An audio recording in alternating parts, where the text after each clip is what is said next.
From Russia to the West, from landlocked European countries to the Horn of Africa, from the Gulf region to island nations in Asia, India's pro-peace, pro-people policy is garnering praise and is proving to be productive and successful under the current geopolitical circumstances.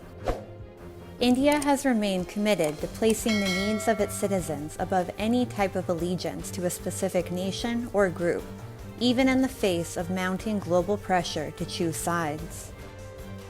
India's purchase of Russian oil at competitive rates in the past few weeks, especially after global crude oil prices soared in the backdrop of disrupted supply chains, is a clear example of how India prioritizes its people's needs above all else. Energy prices in India have remained relatively steady, despite the global economic crisis, because of such actions. India has continued to stress its stance of peace and dialogue to end hostilities that have divided the world.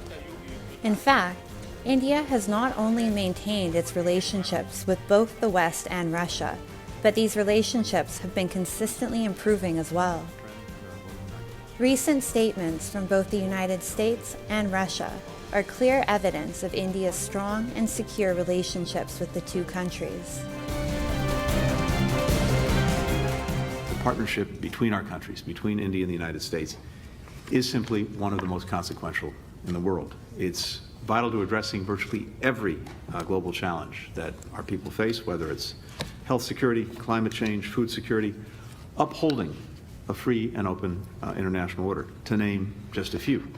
Over the past years, we have made real progress in elevating that partnership bilaterally. It has been underpinned by a very close ally relationship over many decades. We've never had any difficult issues. We've always supported each other. And that is happening right now, and I'm sure this will be the case in the future as well.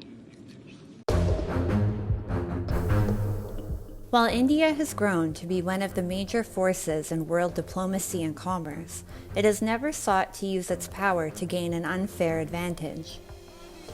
India has been cautious to follow local laws and avoid abusing its position, even in the smallest of the countries where it has invested.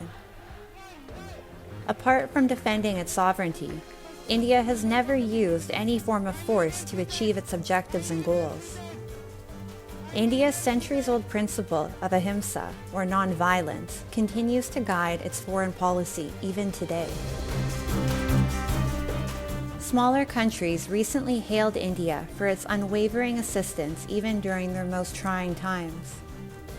Some have even said that it has been India's continuous support that has helped their people to survive during the COVID crisis. At the United Nations, Mexico proposed to create a panel to broker peace between Russia and the Ukraine, and suggested that Prime Minister Modi be included on the panel. We are close friends.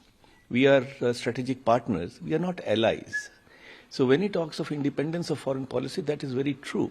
Independence also means that when even a close friend does something which we are not comfortable with, we gently and politely and respectfully point it out.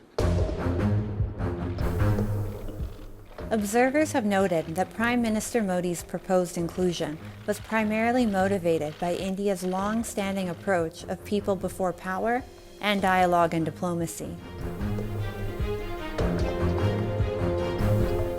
India's primary objective is on improving its economy and standard of living of its own people, who comprise 1/6 of the global population. Trade agreements and health and climate issues have dominated nearly all of India's discussions with other countries and groupings. And as India prepares to tackle the G20 presidency later this year, observers predict that these topics will continue to be at the forefront of India's agenda. India's consistent diplomatic position has also motivated other countries to toe New Delhi's line and adopt similar approaches. Respect for India around the world continues to grow as India maintains its policy of friendship to all, malice to none, and support for humanity. News.